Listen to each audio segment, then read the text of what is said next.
Louvado seja nosso Senhor Jesus Cristo. Eu sou o Padre Edilson Raposo, da Capela Santa Edviges de Belo Horizonte. Reflexão do dia. Evangelho de nosso Senhor Jesus Cristo, segundo São Mateus. Naquele tempo, vendo Jesus as multidões, subiu ao monte e sentou-se. Os discípulos aproximaram-se e Jesus começou a ensiná-los. Bem-aventurados os pobres em espírito, porque deles é o reino dos céus. Bem-aventurados os aflitos, porque serão consolados. Bem-aventurados os mansos, porque possuirão a terra. Bem-aventurados os que têm fome e sede de justiça, porque serão saciados. Bem-aventurados os misericordiosos, porque alcançarão misericórdia. Bem-aventurados os puros de coração, porque verão a Deus. Bem-aventurados os que promovem a paz, porque serão chamados filhos de Deus.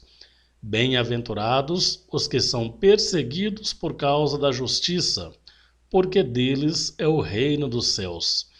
Bem-aventurados sois vós, quando vos injuriarem e perseguirem, e mentindo, disserem todo tipo de mal contra vós, por causa de mim.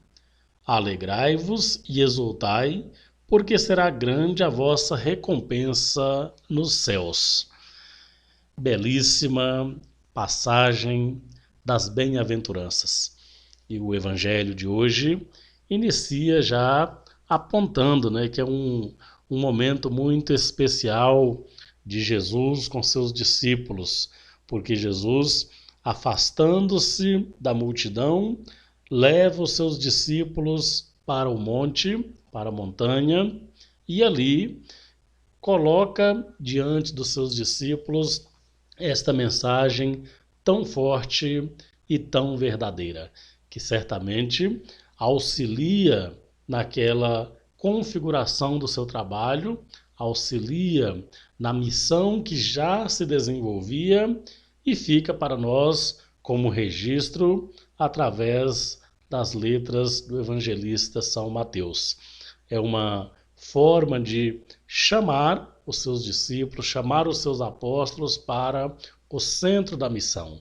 É uma forma também de dizer-lhes que tudo aquilo que viam, tudo aquilo que experimentavam era pouco diante da grandiosidade do amor de Deus por eles. Todos os desafios que haviam de enfrentar, todas as situações complexas que haveriam de ver, haveriam de ouvir, eram pequenas diante da grandiosidade do amor de Deus.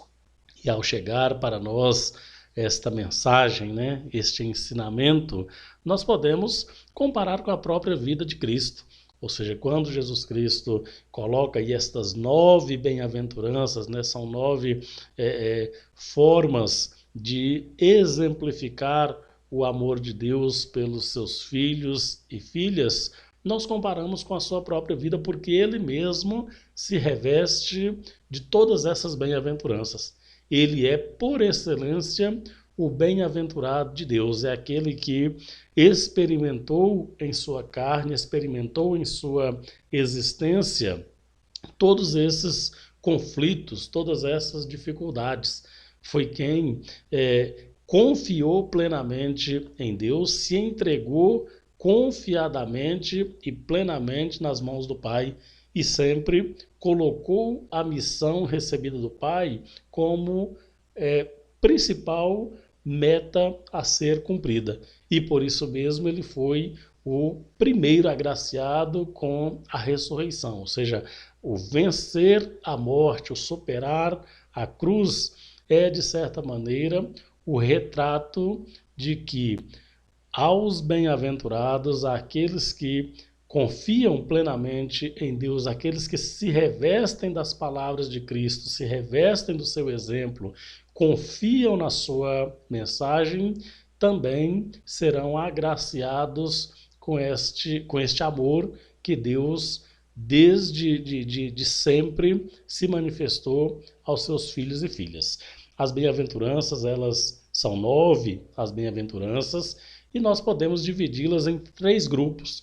O primeiro grupo das 4 bem-aventuranças se dirige a situações da vida humana. Retratam situações de conflito humano, onde, em um primeiro momento, a gente poderia não enxergar esta presença de Deus. Pode ser que, à primeira vista, Deus está ausente e os seus filhos e filhas sofrem as dores do mundo.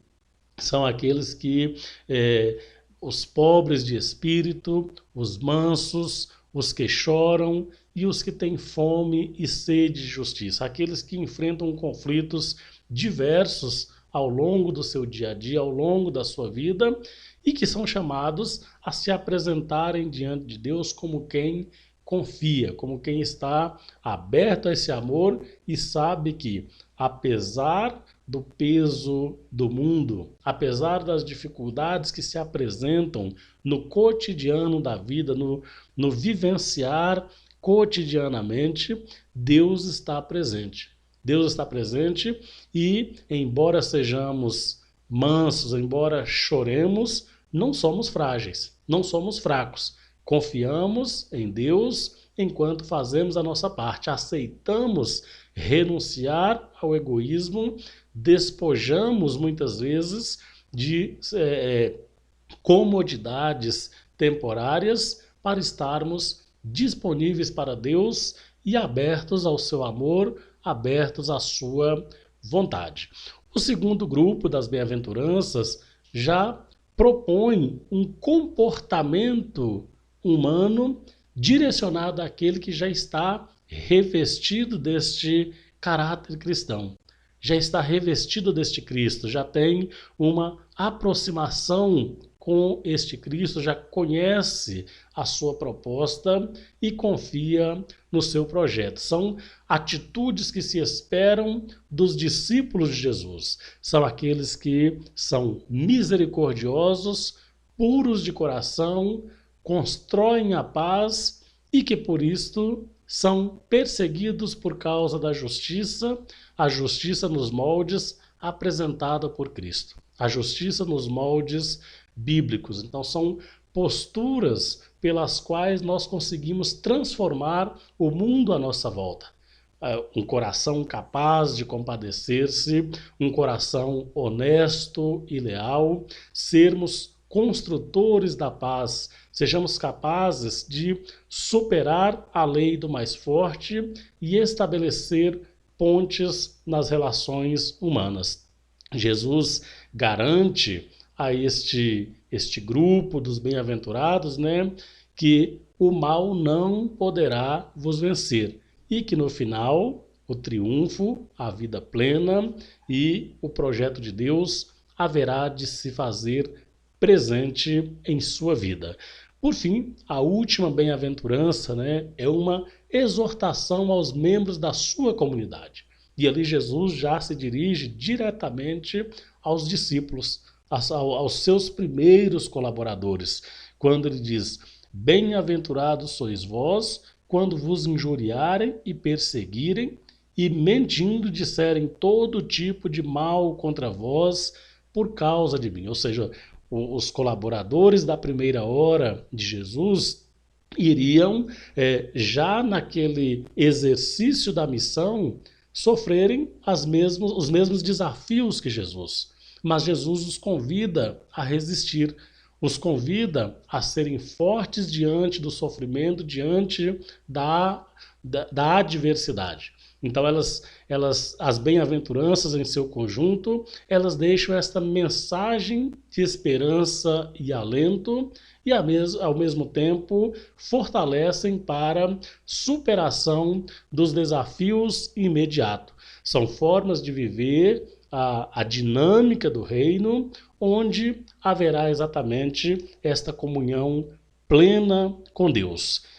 E o fechamento: alegrai-vos e exultai, porque será grande a vossa recompensa nos céus. Embora o texto ele fala de será grande a vossa recompensa nos céus, esta alegria de uma vida plena, de uma vida junto a Deus, ela já se realiza na missão. Ou seja, ao longo do tempo em que vamos enxergando esta ação de Deus em nós, esta presença de Deus, mesmo nos desafios, mesmo nas dificuldades, elas já são, de certa maneira, o saborear estas alegrias prometidas por nosso Senhor Jesus Cristo. Oremos. Deus Pai de infinita bondade e misericórdia, faça que sejamos os vossos bem-aventurados para os tempos presentes, que diante dos desafios que se apresentam em nossa vida, sejamos capazes de mostrar a força do vosso Espírito que habita a nossa existência e transforma o mundo. Em nome do Pai, do Filho e do Espírito Santo. Amém.